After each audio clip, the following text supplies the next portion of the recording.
last video, I got the cockpit finished up for this Eduard P-39 1/48 scale, and I got that glued into the fuselage.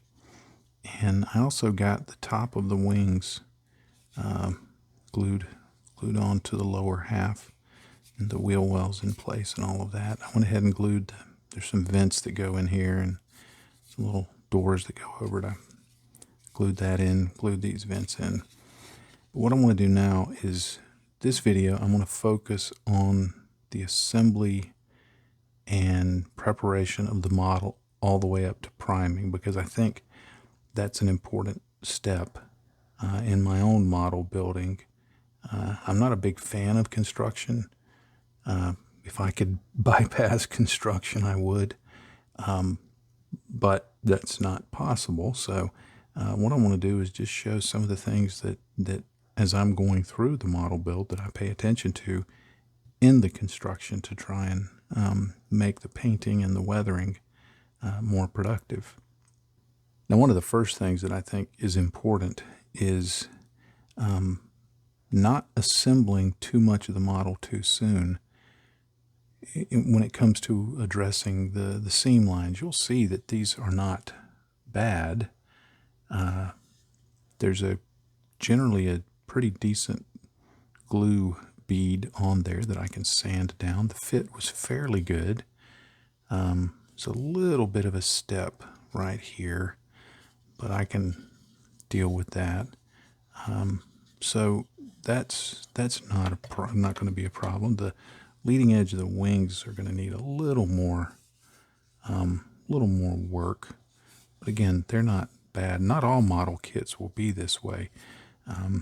One of the criticisms of the Eduard P-39 is the trailing edges of the wings are kind of thick, but I don't worry about that. I'm going to have a little bit of an issue right there that I need to deal with, but that'll just help me show how I deal with that.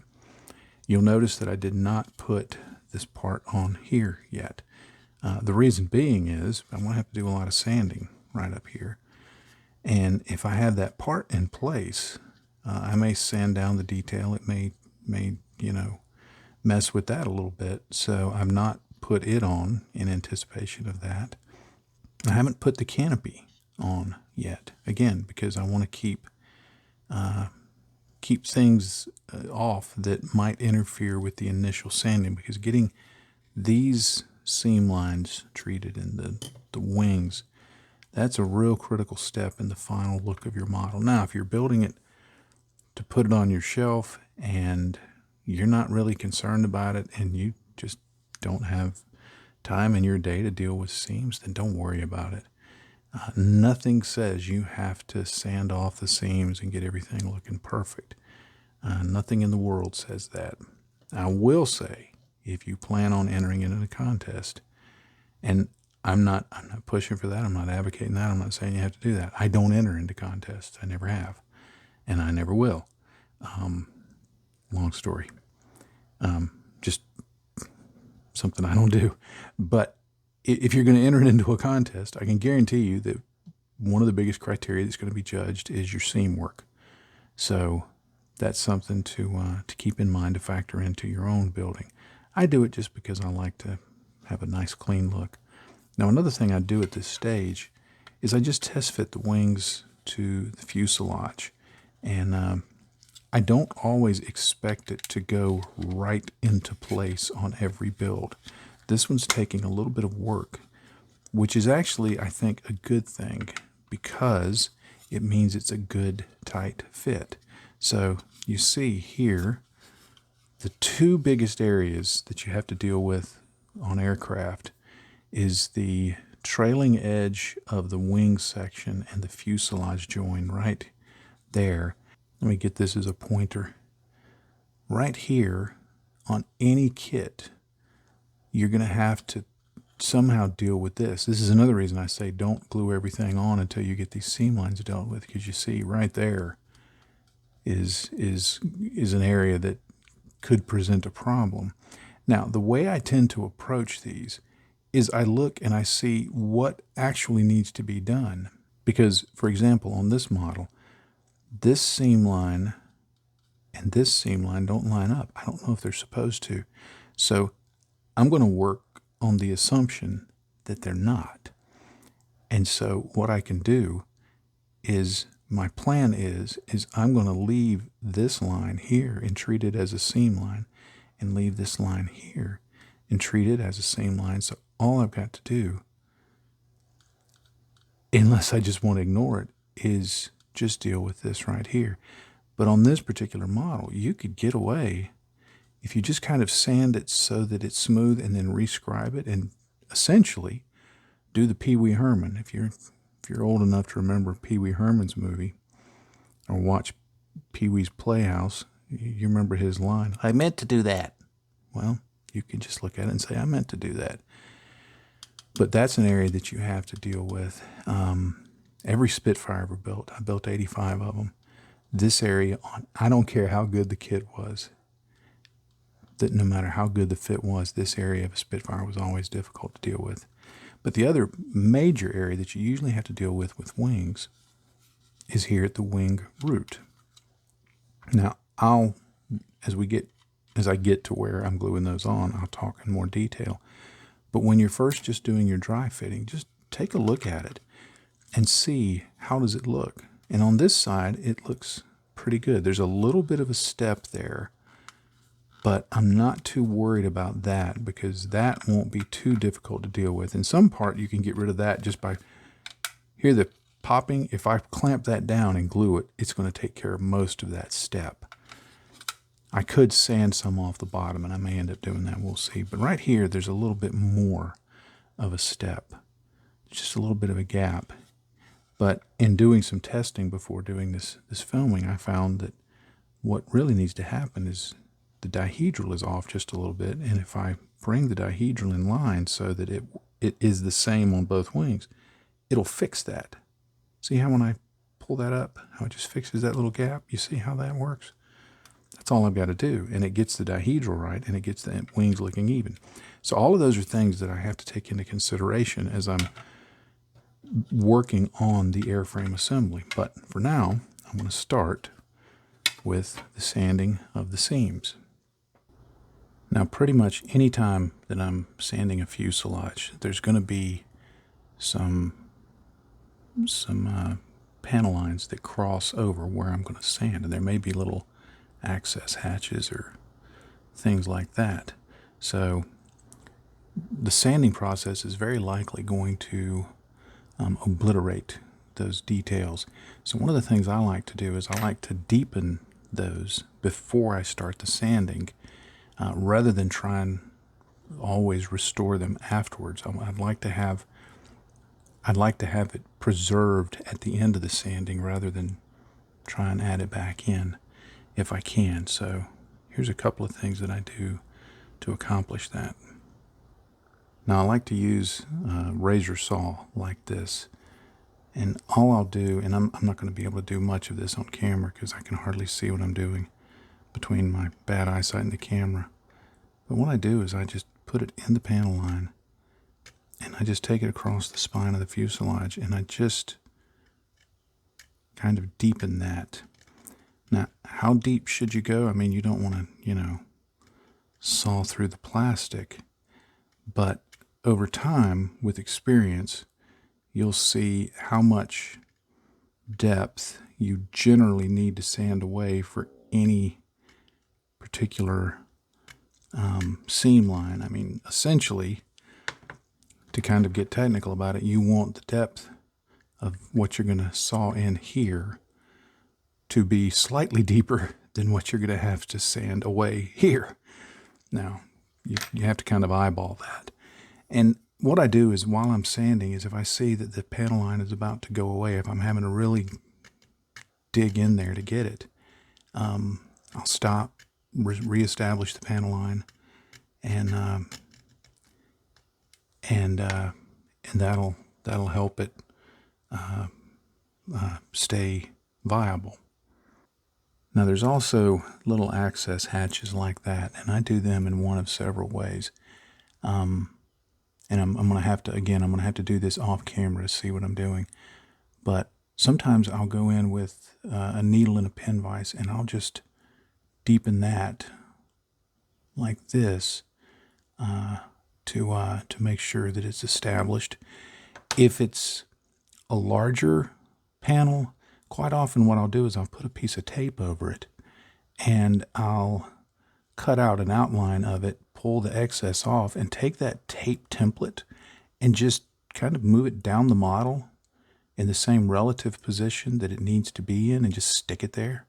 And then when I'm done sanding, I can move it back up where it needs to be, put it there, and scribe around it, and that'll take care of it. Sometimes I pick, if I have a template that has the correct shape on it, I'll just make a mark and on my template to mark, okay, use this part of the template here and get that done. And I can rescribe it with a template. And in a few cases, I just sand it away and don't worry about it. But all of that makes it easier when you get through with the sanding to make sure that everything is how you want it to be, rather than trying to just restore it from scratch and having no idea where it goes or what shape it was or anything like that. And for the little rivet details, I just use something like a pin vise or a very, very tiny drill bit and just drill just a tiny bit in and then clean it up, and you can restore those rivet details. One other thing I thought about with regards to preserving detail, cutting in panel lines, preserving access hatches and stuff like that. If the angle is right, if the positioning is right, sometimes you can just cover something up with a piece of, like, to me, a masking tape or just masking tape. Sometimes I use two pieces. This wouldn't work real well for that because of its position, but if it were a little lower, you could cover something up with a piece of tape, and that'll help protect it as well. So you just have to keep your eye on the tape so that as you're sanding or whatever, that you don't sand through the tape and lose all the benefits of covering it up. Now right here you can see that there's a pretty good bead of plastic that pushed up when I glued it together, as well as right along there. So what I like to do when I have a little bit of a bead like that, and that's a good thing, I mean that's what I want, I wish I could get a good bead everywhere, is I just go along and lightly shave the bead itself down, because what that does is it means that I have to do less sanding to get down to where everything's smooth. Because if you try and sand that bead down, well, you're having to sand it down, but because you can't sand just that, then you often get more than you want.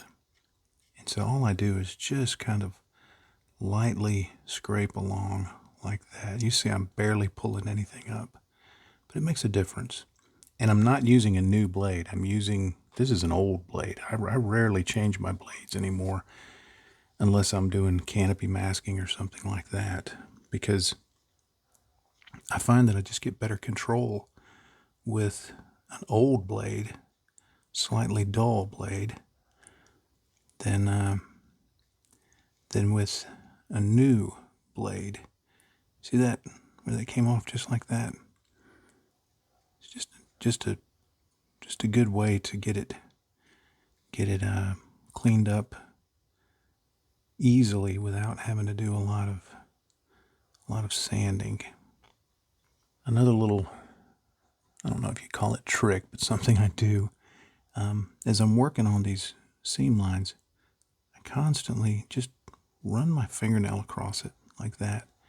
If you run your finger across it, you may feel it, but it can get to a point where your finger may feel that it's smooth, but if you run your thumbnail across it, or your fingernail, if there's any kind of little groove or crack or whatever, it'll catch in it and you'll feel it instantly.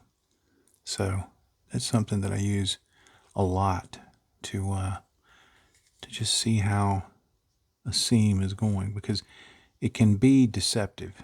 You can look at it and think that it's smooth, but then when you get primer over it, you sometimes find out that it's not.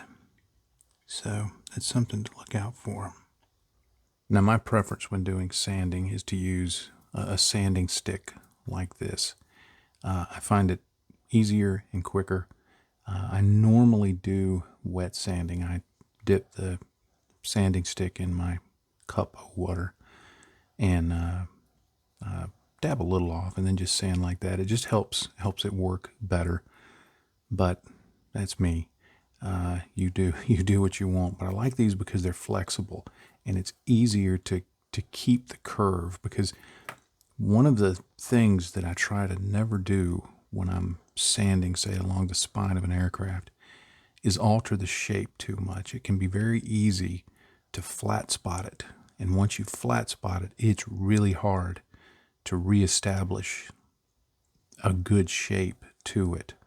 So I like using this, and because not only is it flexible and it bends, but you know, I go back and forth over it. I'll show it in just a second, but I go back and forth over it like that, rather than just this hardcore straight back and forth sawing motion. I don't like using metal files for this kind of sanding. I find they're just there's because there's no give in them. They tend to leave a flat spot. They can work. This is my favorite file, and this is, you know, when I'm cleaning up nubs and stuff like that, I love using this Tamiya file. But for this, I like the flexible sanding sticks. Now, having said that, use what you want. I'm not telling you what to do. I'm telling you what I do. So keep that distinction in mind. But what I'm going to do is I'm going to get my sanding stick, and I'm starting with a 240 grit. You know, a lot of times people say, oh, I've heard one guy said, oh, I never start with anything below 800 grit. Okay, you do what you want. I like using something a little more aggressive because I want to get it done. But all I'm going to do is just, and you see I'm going back and forth because the top of this is relatively flat, but I'm going back and forth and I'm not putting really any pressure on it. I'm letting the sanding stick do the work. I'm just going back and forth like that. Now down here, I'm just a little more careful about the transition, like that.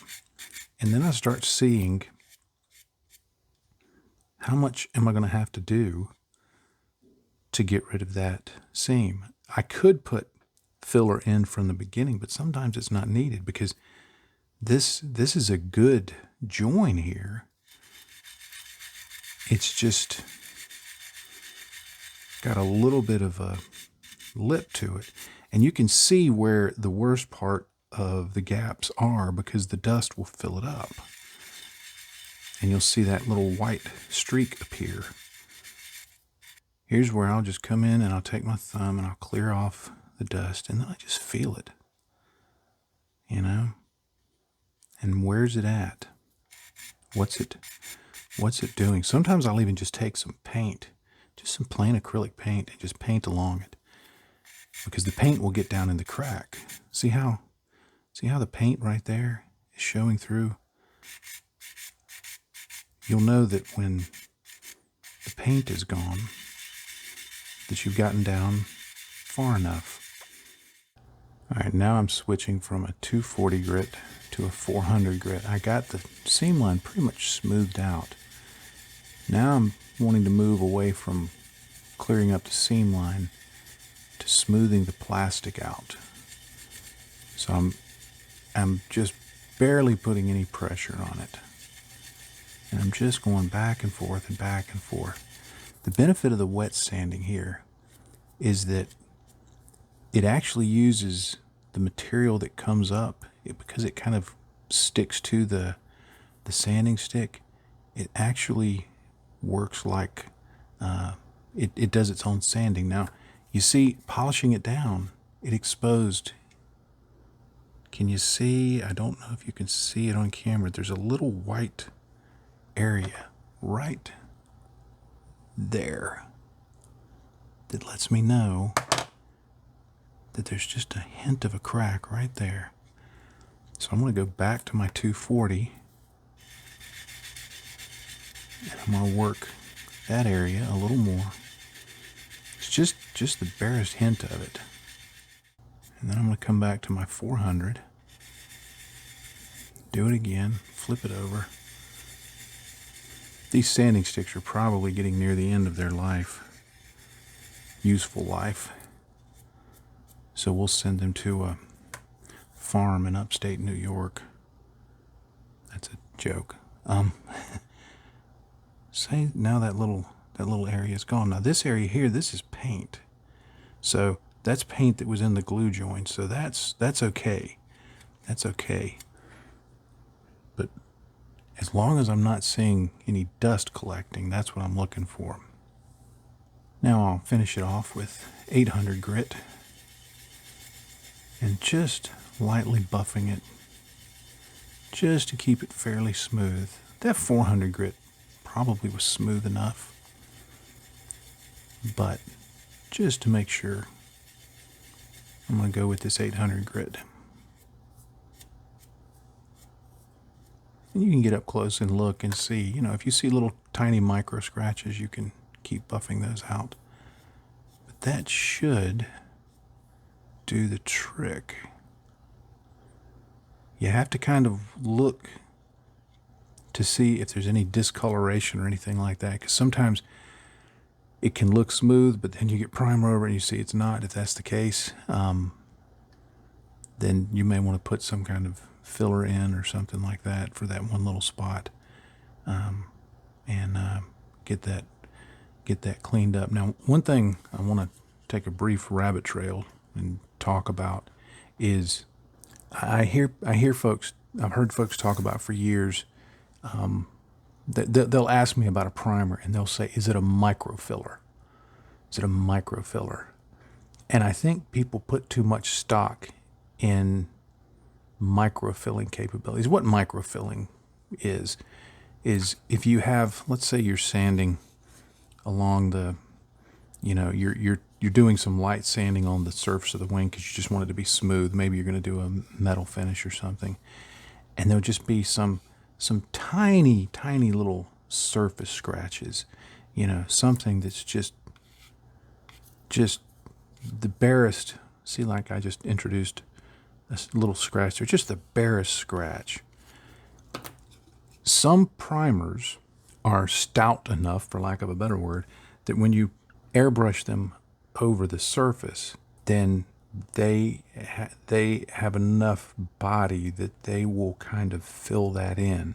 And, you know, maybe you do some light sanding over it with, I mean, like, you know, 2000 grit sandpaper. A coffee filter is what I often use to just polish it up. And that works. But be very careful. I think I've heard too many times where folks put too much stock in the microfilling capability.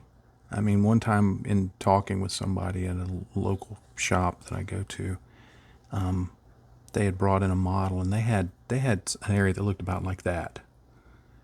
And they were saying, yeah, but if I put this primer on it, it's got microfilling, and so it'll just cover that up, right? And I'm like, no, not even close. So the way I approach it, again, I'm not telling you what to do. I'm telling you what I do. I'm not the Mandalorian. I'm not saying this is the way. I'm saying this is a way. The way I approach it is I want it to be right before the primer. The primer is just there to help the acrylic paints that I use stick and to let me check for further seams. For my purposes, when I'm sanding, I want it right in terms of bare plastic and not depend on a later step to fill in things, because quite often you'll get to the end of the build and your dependence on a micro primer or a microfilling primer, which in my mind is kind of a unicorn, kind of a myth. I mean, it not entirely, but like I said, I think people oversell it. But I want it to be smooth in the plastic. And then the primer is just a final check and a way that the paint grips on. So anyway, what I'm going to do is I'm going to just continue that same sanding process that I did here. Now, if I get to a point that I sand it down and I do reasonable sanding like I did here, and I still see any kind of gap or something like that, that's where I can start putting some kind of filler in it. I may use some Mr. Surfacer 500 and just put on a little bit with a brush. I've found if I use this, I need to let it dry 24 hours before I sand it. You can sand it an hour later, but it hasn't finished curing. If it hasn't finished curing, it hasn't finished shrinking. And if it hasn't finished shrinking, you're going to get some problems. This is just for bare surface scratches. This is this is the micro filler, right? Another solution is some kind of putty. This works well also. But again, you've got to let it dry. You've got to let it shrink before you sand it. So I use this. Another option that I keep handy, and it works really well, is what's often called sprue goo. And this is just a jar of Tamiya extra thin cement. And I've put in pieces of sprue, and it melts them, and you can put this on, and it's literally putting liquid plastic on, and when it dries, you've got plastic filler. This works really well also. But again, when you put it on, as it dries, it contracts. The liquid goes away. The bulk that it has because of the liquid goes away, and what's left is the plastic. And if you don't have enough of it on there to fill in that gap, it'll leave a ghost seam. So sometimes if you put this on, you have to put it on, let it dry, put it on, let it dry. You have to do that with all of these.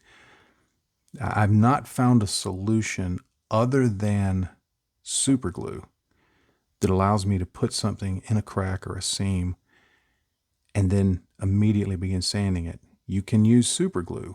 I recommend the thick kind. The drawback to it is occasionally it will get little bubbles in it as it dries, and so you'll sand it away and it'll get everything you want except to be a bubble in one area that you won't want, just a little gap, a little hole.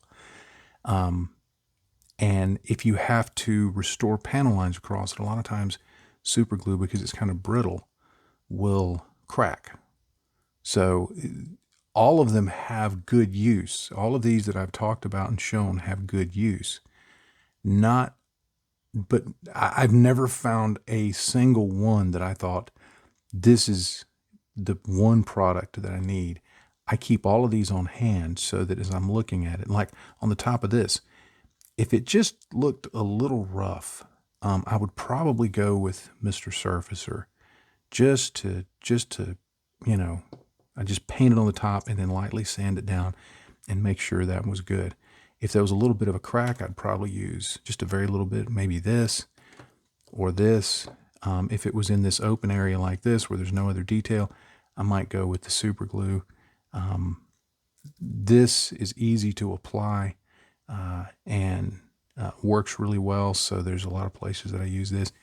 If there's a larger gap and you know, something that's well, you remember a little while back I showed the crack that was along the edge of the wing right there that I'll need to just pull it up, maybe with a rubber band or something to glue it. If there's that much of a crack, none of these are going to work right because they're not load bearing. In that case, if you've got a crack that there's the surfaces just don't meet, then you've got to put some kind of plastic down in that. Let me restate that. I put some kind of plastic down in that. You do what you want. Like I'll cut a shim of plastic from plastic sheet and put in there, whatever. But it's if two sections aren't together, putting putty in there is just gonna it's just like spackling something and expecting it to be load bearing or weight bearing. It's not gonna happen. So it can require shimming. It can require plastic. There is, trust me. I've seen some videos where people make claims otherwise. There is no single solution. You have to be prepared. I'm always prepared to have multiple solutions to any problem depending on the nature of the problem, because everyone has its strengths and its weaknesses. And so by having those tools in the toolkit, so to speak, and being able to address the problem for that specific area, because the problem here may not be the same as the problem up here. And so there may be one solution that works best here, but it's not the best up here. And the one that works best up here may not work back here. So I keep that in mind as I'm working across the model. Now, when it comes to evaluating the seams along the wings, it's fairly similar to the fuselage in that, I look for how much of a glue bead is there. Are there any obvious gaps? What I try to do, and it's not always possible on every kit, but I try to sand stuff and file stuff before gluing to get as good a fit as possible. That's where one of these files can come in handy, because like across the fuselage halves, you can sand them flat. And same way with the wings, you may, depending on the shape of the wings, be able to sand it so the edges are even, and it gets you a better fit when it comes to how things work around here. But I just always check here, especially the edges, to see if they're lined up. Some kits are not great about that. This one is pretty good despite its age. Same way with, evaluating the trailing edge. Quite often there might be a little bit of an overhang or something like that. And so I always look for that. Another thing I look for, and I look for it mainly to note it, but is there anything when it comes to fitting the wings to the fuselage that need to be sanded down? Like sometimes, not on this kit, but sometimes on kits, there might be, say, an ejector pin mark that's standing proud of the surface. These are sunk in, but there may be some that are standing up from the surface, and they may interfere with the fit against whatever's there. There have been many an aircraft kit that I either needed to sand something like this down lightly or sand the lower part of the cockpit to get it to fit. Like anytime I've built the times that I did, and I won't ever do it again, built special hobby 48 scale Spitfires, I had to do a fairly good amount of sanding along the bottom of the fuselage, or along the bottom of the cockpit tub, once it was in the fuselage, to get it to fit down into the wings. So look for those areas. I've always found it helpful to do that. And it's the same way with, you treat the tailplane like you would the wing in terms of sanding and evaluating what needs to be done there. For the horizontal stabilizers, now on this kit, the horizontal stabilizers are one piece. So you don't have to worry about the gluing them together. There may be a mold part lying around them, but that's easy to deal with. But if a kit has two-part horizontal stabilizers, then again, I treat it more like the wing in terms of evaluating it. And then when it comes to sanding, I'm very deliberate about going back and forth like this, because you want to keep it fairly rounded. You don't want to flat spot the front of the wings. Now on the trailing edge, the trailing edge on this kit is fairly thick. That's one of the criticisms that it's had over the years. I don't get too hung up about it, but in general, there's several ways to deal with that. I've seen where some people, depending on the shape of the kit, will sand the inner edges down thinner, and if you can get that to mate correctly, then it can help make that trailing edge a little thinner. Sometimes, and I've done this and I didn't like the result, sometimes folks will glue it together and then sand it at an angle and try and make the trailing edge thinner from the outside. And that can work, but especially here if it's got fabric control surfaces and you've got these little details, you may lose some of that. And if you want to preserve that, well, now you've got to either restore it or do something. I tend to just kind of take my knife and just kind of run it along like that and get the glue bead off, and then just do some light sanding like this, just back and forth. And just all I want to do is get rid of the glue that's popped out and fill in any little gaps and just leave it. That's my preference. But of course, you know, you may want to do it a little differently. But the wings are not much difference in terms of how you handle it from the fuselage, but just carefully evaluating how the glue joint is, how did you clean up? How well did you clean up? How well did I clean up the attachment points for the sprues? A lot of kits, more modern kits, use what's called undergating, where, you know, normally say here's the part, the sprue will attach right up to the side of it. Well, at some point, somebody had the idea that, well, if we undergate it, meaning we attach it, say, to the inside of the wing's edge, then there won't be a mark on the edge of the wing, which sounds good. But then what it means is you have to cut the sprue attachment point and sand it smooth so that if this is the upper wing and this is the lower wing, so they fit together perfectly like that. So you have to sand it perfectly smooth. And you still end up sometimes with gaps and things that are less than perfect. So my feeling with undergate, one, I'm not a real big fan of undergating, but two, when it comes to the leading edge of the wing, just go into it thinking there's going to be a little bit of work on any kit. I've never built a single kit that did not require some kind of work on the fuselage seams and the leading edges and the trailing edges of the wings, even if it was just a little bit.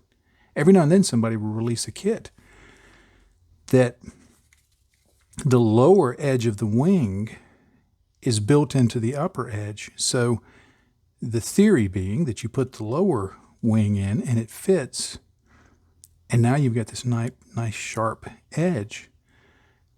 But I think Tamiya is the only company that could really get away with that, because every manufacturer, including Eduard, when I built their Tempest, where the lower edge, because they did that, and they had an edge back here that was attached to the upper wing. And so when you fit the lower wing in, well, now there's a little bit of something that has to be sanded there. And so the way I figure, every kit is just going to take a little bit of work. But that's just a few thoughts on the wings and some things to look for. It's not much different from the fuselage, but I think especially if you are planning on entering your model in a contest, seam work on the leading edges of wings is really important to pay attention to. So keep that in mind. Now, if you're not, don't worry about it. Do what you want. Me, I'm going to sand it down, try and keep it looking nice and smooth, and not worry about it too much. All right, I've gotten the seams cleaned up mostly. I say mostly because I won't really know for sure until I give it a coat of primer and can get a good look at it. But that's just one of the steps.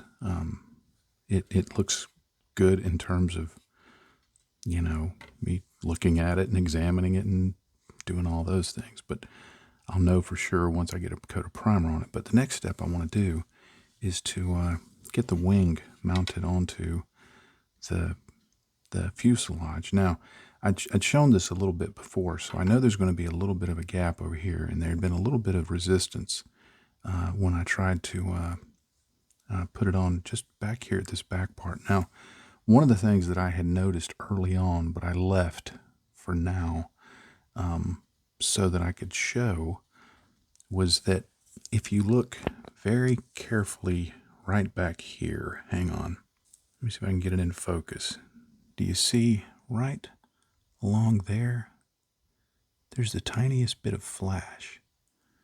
Now, I don't know if that's what's causing the fit issue, but that needs to be cleaned up. So whenever I'm doing airframe assembly, that's one of the things that I look for, is just even the tiniest bit of flash. Hang on, let me get this cleaned up. But you can see I got that cleaned up, well, except for the dust. But what I have to do is I have to look along all the mating surfaces along here to see, is there going to be anything that could interfere with the fit of the wing? And then, of course, I want to look on the wing also to see, are there any areas that I think are going to create fit problems? Because I have this simplistic theory that I always try to remember, which is, if something doesn't fit, it's because something's in the way.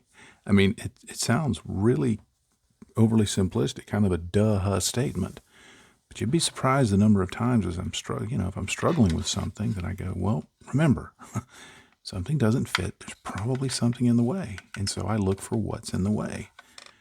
Now, I can put this on here now, and I can really start examining the fit of the wing. And you see I've still got that little bit of gap over there, so I know how I'm going to deal with that. But over here, there's just a little bit, and here's how I'm evaluating it. You see there's a little bit of a step there, but if I push it up, if I push really hard against the wing, that tends to go away.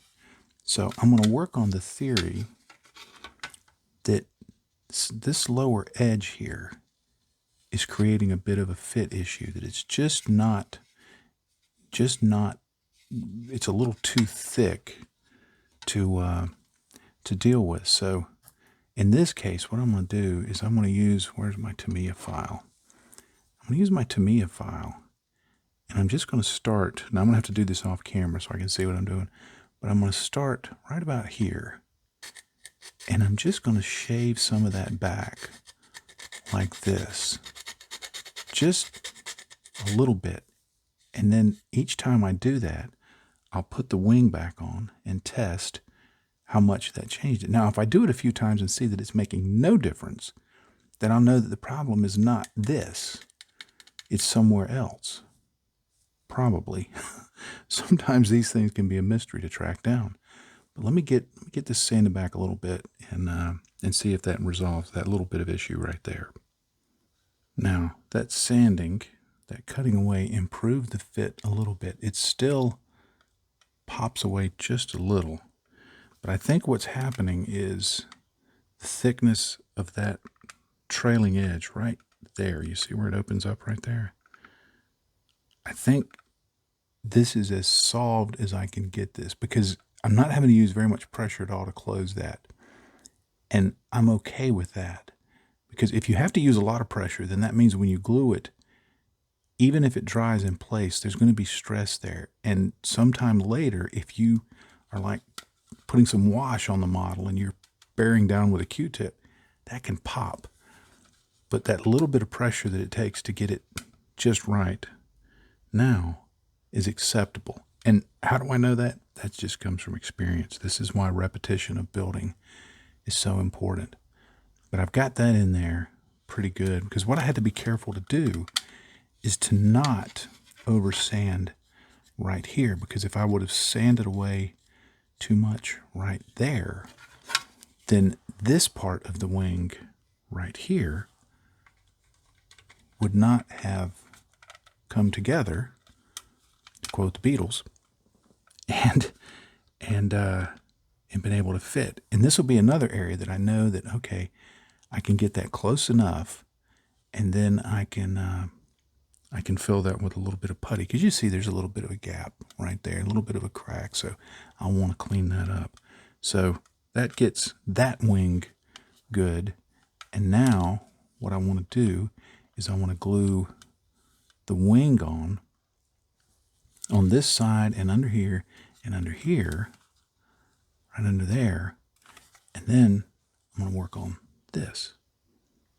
Now, on the underside of the fuselage, those areas that I kind of cut away and sanded and all that, I put some of this Model Master liquid cement because it's a little thicker. It doesn't evaporate as quick as the Tamiya Extra Thin.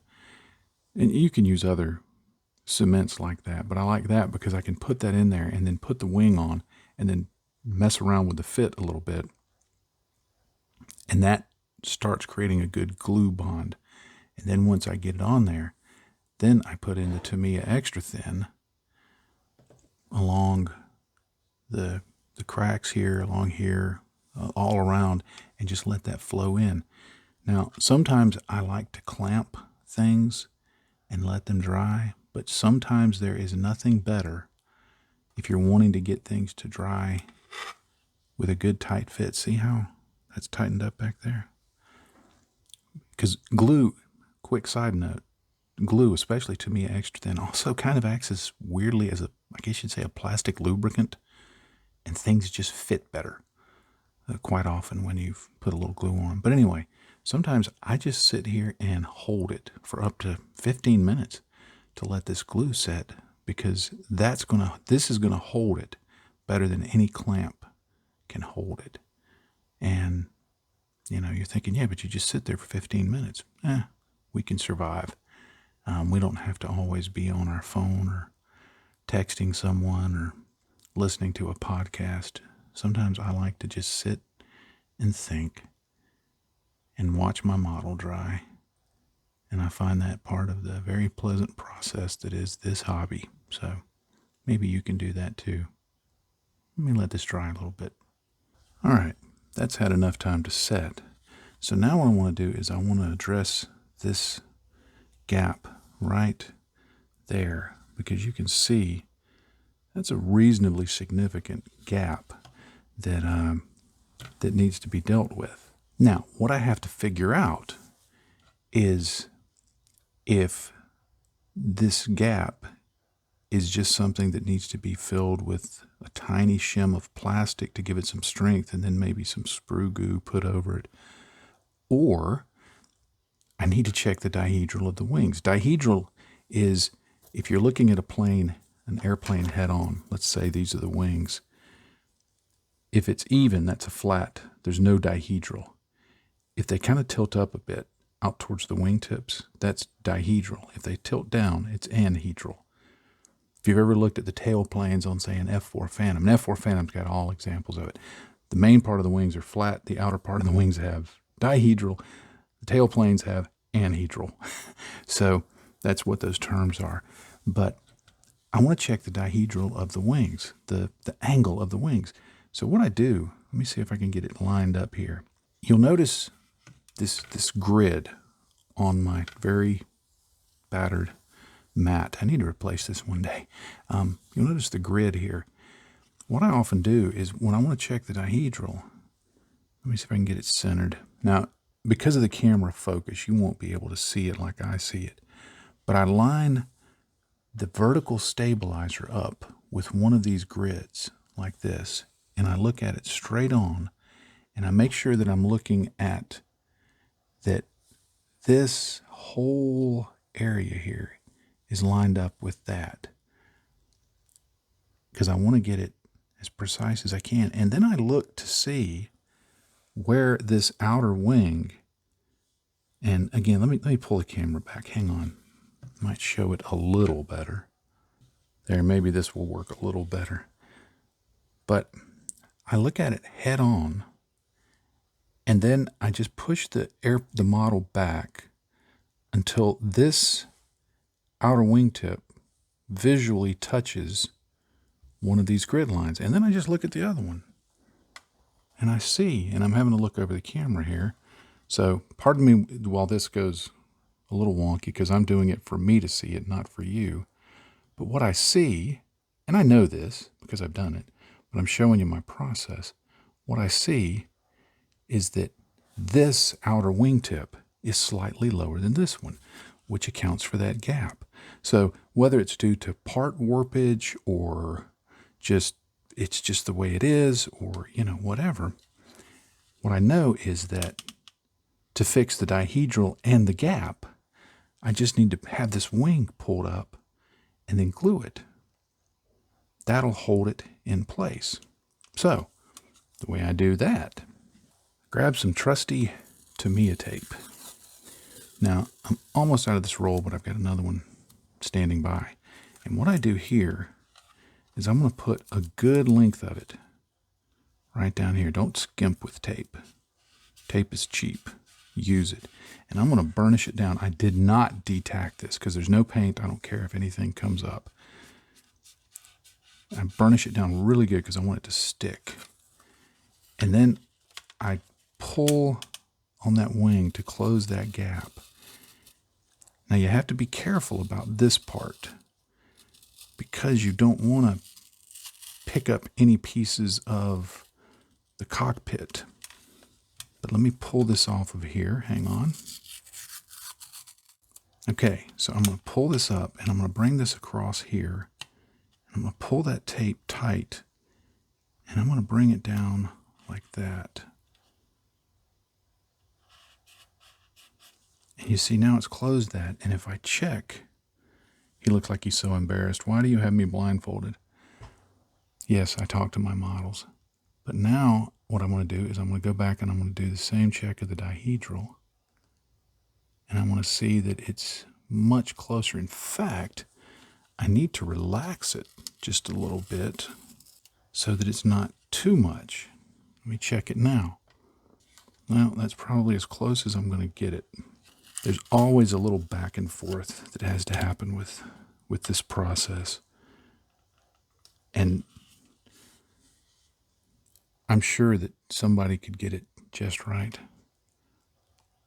I tend to go for that's close enough for government work. And this right here is close enough for government work. Now what I'll do, and see there's still a little bit of a gap, but once this dries, I'll show you how I deal with that. But I'm going to go ahead and put in Tamiya extra thin like this. Some right along here. And then I'm just going to push that up, get that setting, and just leave it be for a while. All right, now that this joint is dried up, you can see how that looks. It's looking much better. The wings are fairly even. You don't want the dihedral to be too much, but even if it's a little off, up or down, as long as they look the same, it's going to give a better appearance. Now what I did do was I took the tiniest piece. I don't even know if you can see it on camera. The tiniest piece of plastic shim. I actually had to sand it down to the thickness of about a piece of paper.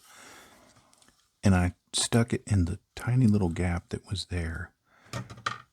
And I went ahead and glued that in. I pushed it down below the level of the gap so that it's down below that. And here in a minute, I'll show you how I deal with these little crack areas like this, rather than, because they're panel lines, and I went ahead and glued this panel on, because those are supposed to be panel lines. So instead of trying to close those off and rescribe them, I'll show you how I deal with those here in just a few minutes. But by putting that little shim in there and gluing it in, it just gives some extra structural integrity to the wing so that later on I don't accidentally pop it away. So that's sorted out and ready to go.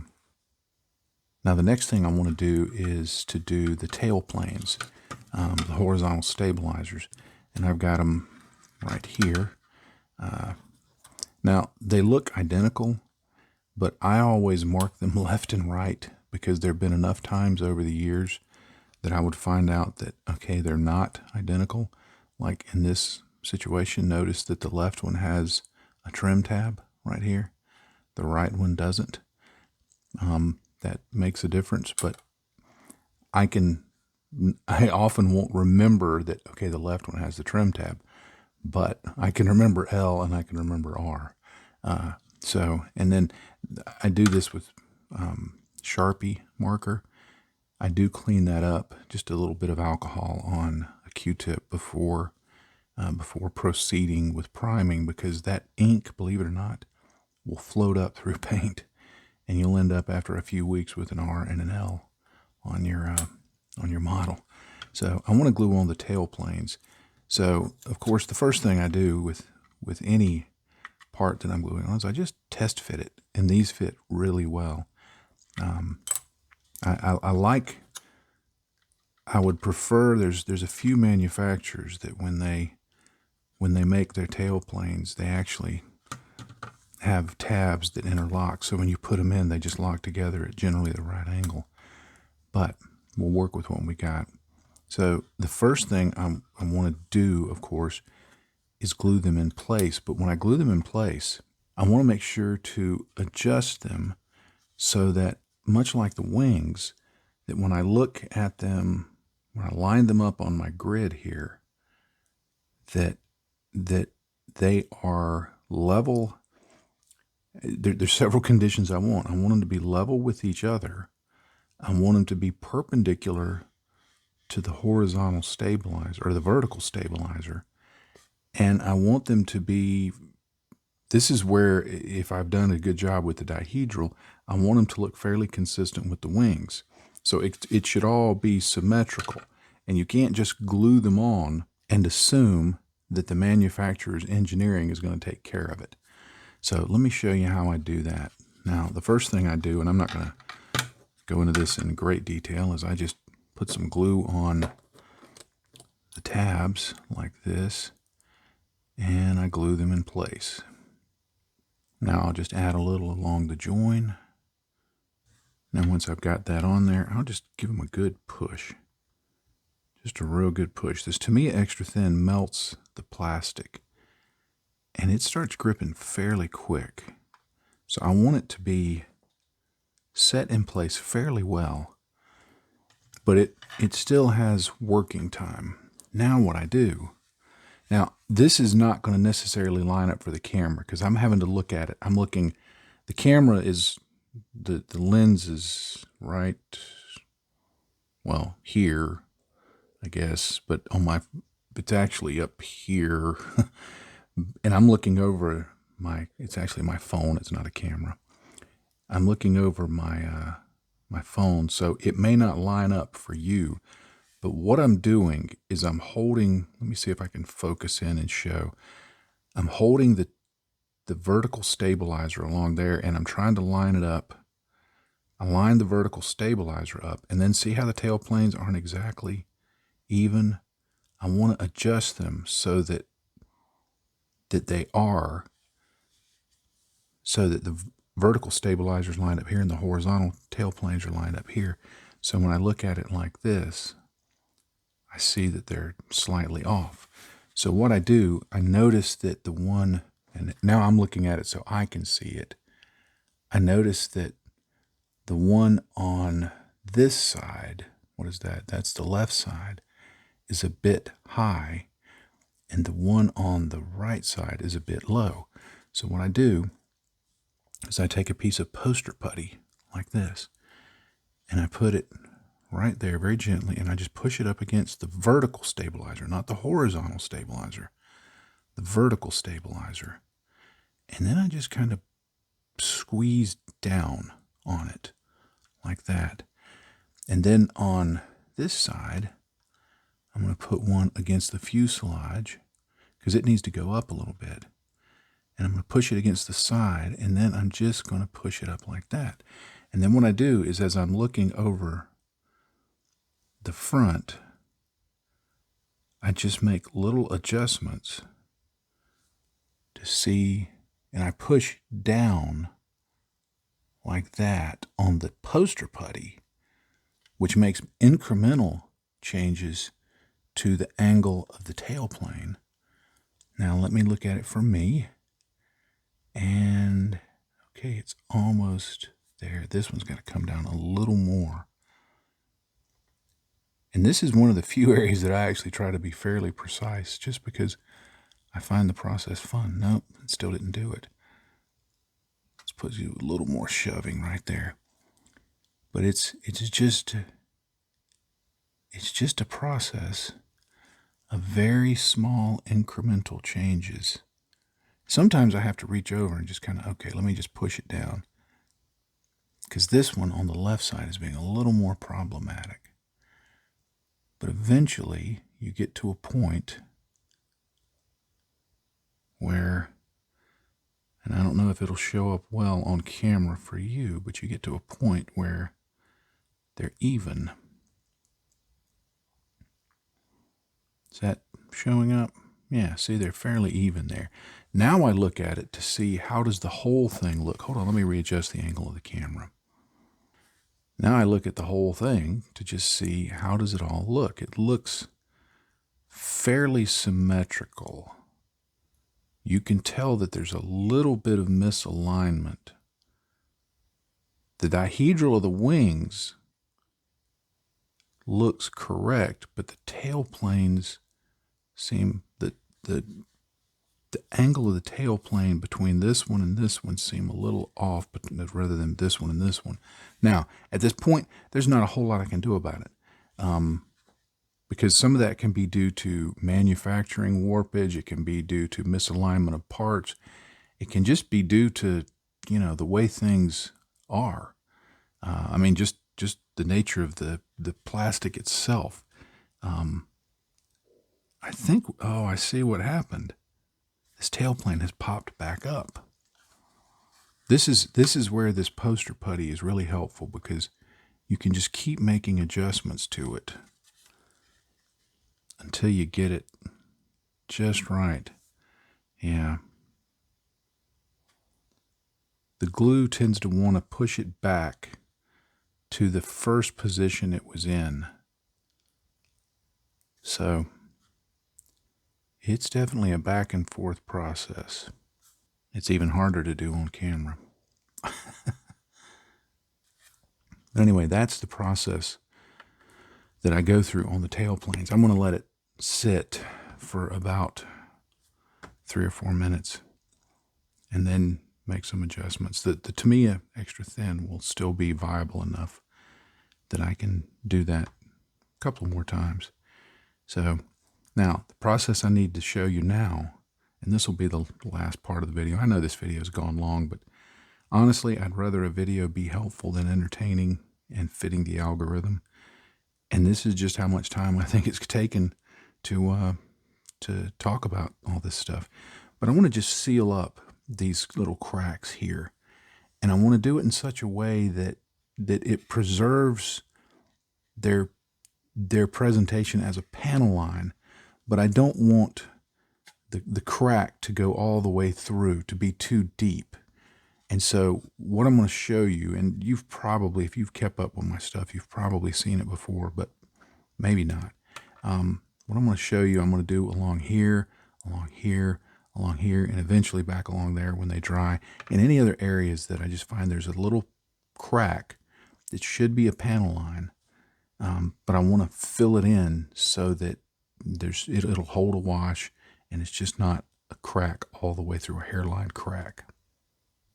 Now what I do is I just take some Mr. Surfacer 500 and I just rough paint it along the seam, or along the join where there's a little bit of a crack. And I look down at it and I make sure that I get it in all the little parts, like here. All right, now you can see I've got that painted on a couple of areas, and it's filled in those cracks. Now what I do is I let it get just dried off enough so that it's no longer glossy. You'll notice I didn't blob it on in any areas. I put it on there fairly thin. But I use Mr. Surfacer 500 because it's got a little more body to it. I want it to be thick. I don't want it to be runny, because I don't want it running. I mean, if it goes down to the cracks, that's fine. But I don't want it to be like a wash so that it's running down in there. I want it to be thick. I want it to get down into the gap a little bit. I want it to cover up the surface just a little bit. And then as it begins to dry, and you'll know that it's dry because it goes from gloss to matte. but I let it go dry just for a few minutes. Now, this is a critical piece to keep in mind if you're going to do this, because I've been bit by it. If you put it on and then go to work, come home, eat dinner, take a walk, read a book, go to bed, get up the next morning and try and take it off the way that I'm going to show you, it's going to be a real booger to get off. You need to, let me restate that. The way I do it is I make sure that if I'm doing this process that I have time to finish it before I've got to get away from the workbench, because it just makes it easier in the cleanup. So let me give it just a few more minutes to flash off, and then I'll show you how I clean it up. While I'm waiting for that to dry, let me go ahead and talk about the Canopy. This kit comes with Canopy masks, so I went ahead and used them.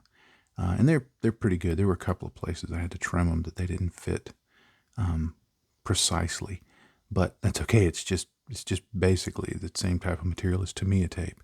So I got that on there. This is the point that I will glue on the Canopy.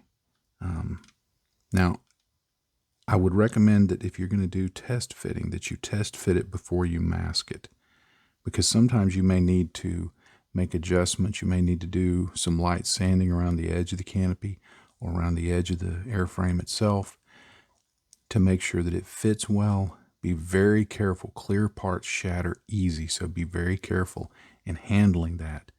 Don't give it too much oomph, or you might break it. But this is the point where I'll glue it on, and I'll show that in just a minute. I glue the canopies on. I'll go ahead and talk about this before I do it. I glue them on with Tamiya Extra Thin. Now, a lot of folks say, yeah, but won't that fog up your canopy?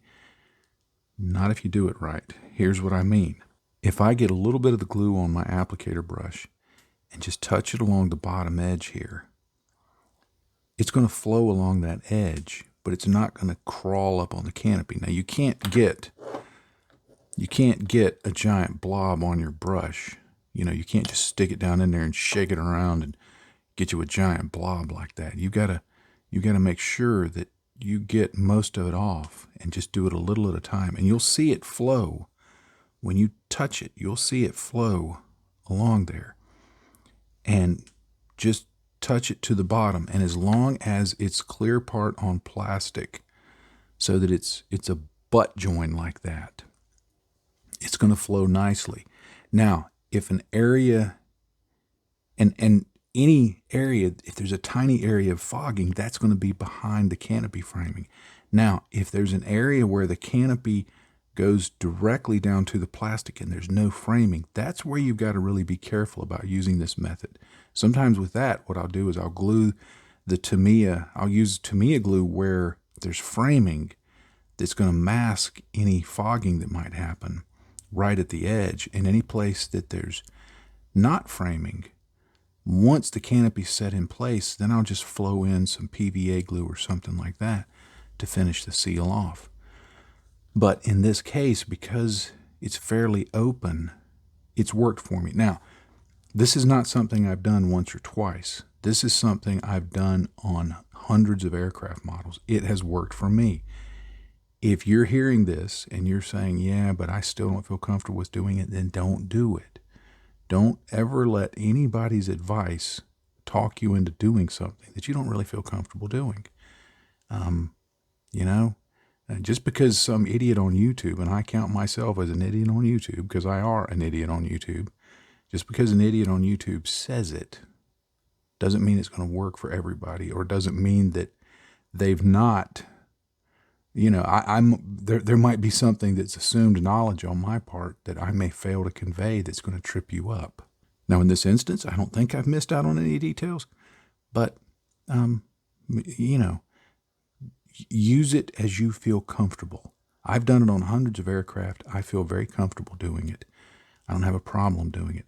Where it's not going to work really well is, for example, if you're building, say, a P-40, and they have those clear pieces. There's the side of the fuselage, and there's those clear quarter panel pieces that kind of go like that after the sliding part of the canopy. And on models, they often touch right up to the plastic. that's inside of that. On the real thing, they didn't, but on a model, because of size, they may do that. If you use Tamiya extra thin there, it may flow behind it, and then you're going to get some kind of fogging. You're going to get some problems. So that may be an area to not use it. Although, even in that area, what I do is I actually put on the Tamiya extra thin to the plastic, and then I give it a minute or two, and I let all of the liquid just flash off.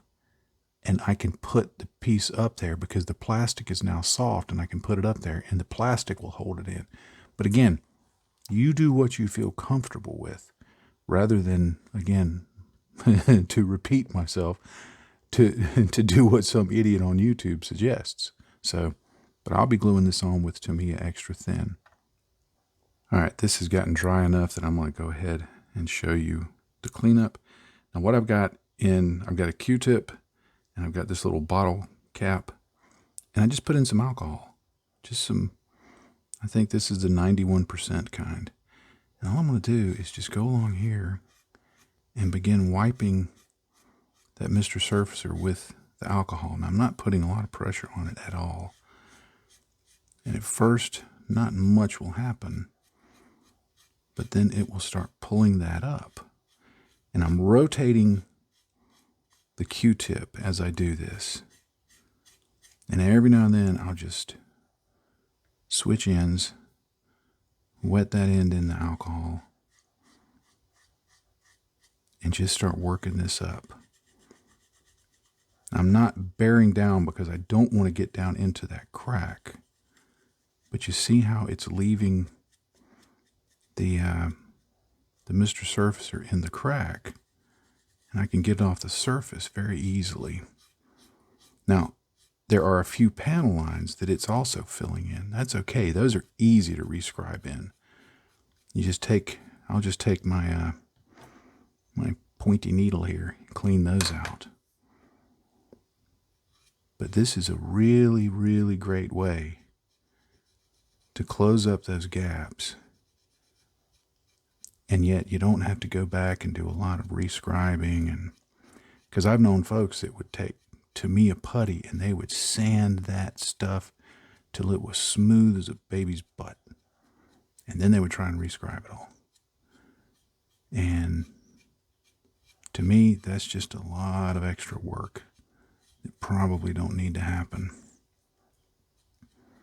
But you see, now it's cleaned up and that crack is filled in. Now, what I do is I watch it as it dries, because as it dries, it will shrink a little bit and it may form a little bubble here or there. And if that's the case, I just plop in, like you see right there, there's a tiny bubble forming. I'll watch that. If it gets much bigger, then I'll add in some more of the Mr. Surfacer and get that fill back in and clean it up in the same way. Because this Mr. Surfacer, like I said, it's going to set within a few hours, to where cleaning it up this easily gets really difficult. So I do this in one sitting to make sure that I can get it cleaned up. All right, the last thing that I'm going to do is I'm going to glue on this canopy, and I'm just going to touch it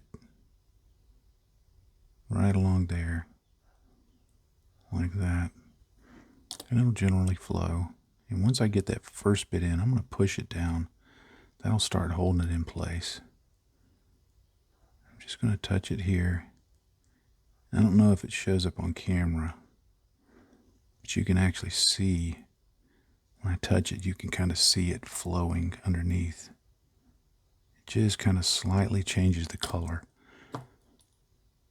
And it's going to make a really good, strong bond. The reason I do this, well, one, it works, holds it in place. But two, because I normally sell my models, I've got to think about the fact that this has got to ship somewhere. And so I want them on there good and solid. So this gluing like this does this. But again, let me reiterate. You know, I know I'm sounding like a broken record. If you're watching this and you're going, I just don't feel comfortable doing that, don't do it. Don't do it. Because I want to be helpful, but I don't want you mad at me. All right, I think I'm going to call this a video. My plan had been to go into getting it all the way up to priming, but it's obviously the video's gone quite longer than even my normal long videos. But I wanted to get all of this in. I wanted to be very detailed about what's important to me as I go through assembling the airframe, because I do get fairly frequent questions about that. Now, the steps that I'm not going to show, I'll just briefly describe them. Of course, once these are dry, I'll take the blue tack off, or the poster putty off. I'll take that off. I'll do that same process of filling in the cracks back there that I did here on the wings. I'll do that all over the airframe. And then I'll do a final check looking for, like I already found a little crack right over here in this wing that I need to put some filler in and sand down to get that smooth. I'll do all of that. There's some little vents that I've got to glue in here on the nose. A few other parts. I'll leave the antenna off. I'll leave the landing gear off. But I want to get all the main airframe parts on there. I'll use a combination of little foam pieces, kind of like if you've ever seen me do, or anybody do sponge painting. I like using these for like the landing gear. Now, the landing gear bays, I may cut them up so they're not quite as thick, but I'll just stuff them in there. If there's any gaps that I can't get with this, I'll just get little pieces of kitchen roll, paper towel, and get them wet. I'll just basically make spitballs, okay? And I'll just put little spitballs up into those little cracks to fill them in. Like here at the doors, I'm not going to the doors just don't fit very well. If you're going to want the doors closed on this thing, you almost have to put them on ahead of time and sand it down and all that. I've never been able to get the doors to fit right. So I'll just use something like this, and I'm not going to push it in there too hard because this glue's still drying, but I'll just use something like this to fill in that gap and make sure that that's closed up, and then I can prime it. Now, one quick note, before I prime it, I'm going to paint the canopy with this green color that I used on the interior in the first episode of this series, so that if you look into the doors, because they're going to be open, you'll see the green interior color on the inside of the canopy. Yes, I could have masked it off and painted it on the inside. I'm too lazy to do that.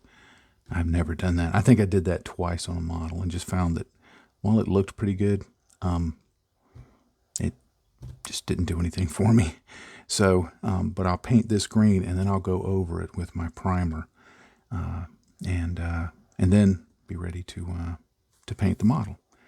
Well, even though I've got a little bit of work to do, that's the process I go through with assembling an airframe. Now, of course, some of this is specific to this model, but a lot of it can be applied in general to any airframe or any model for that matter, but especially aircraft. So I hope it's been helpful. And if you're still watching here at the end of this very, very, very long video that I'm going to get, I can already tell you, I'm going to get negative, nasty comments about the length of this video. People are going to call me names. It happens every time, every video. Now, nobody ever sees them because I just delete them. If they get nasty, if somebody says, I wish your videos weren't so long, I leave that. If it's, I wish your bleep, bleep, bleep videos weren't so bleep, bleep, bleep long, you bleep, bleep, bleep, bleep, bleep, bleep, bleep, bleep, then it's out of there. But again, if I can help 10 people, I'd rather help 10 people than get liked by 1,000 people. Because to me, it's about being helpful. It's not about any quest anymore to be a YouTuber. So I hope this has been helpful. And if it has, or if you're at least hanging around at the end and you're just wanting to see when this train wreck is going to end, I want you to drop a comment below that's going to really puzzle people. Drop a comment below that says, hey, could you make your videos a little longer? This one was short. And anybody who looks at that will go, what are these people talking about? But you'll know, and I know, and we can have a little bit of a chuckle. So thank you for hanging out and watching this video. I am grateful. So, you know what I always say at the end of my videos. If you're not having fun, you're doing it wrong, even when it takes a little time. So, keep that in mind. Happy day to you, friends. Bye-bye.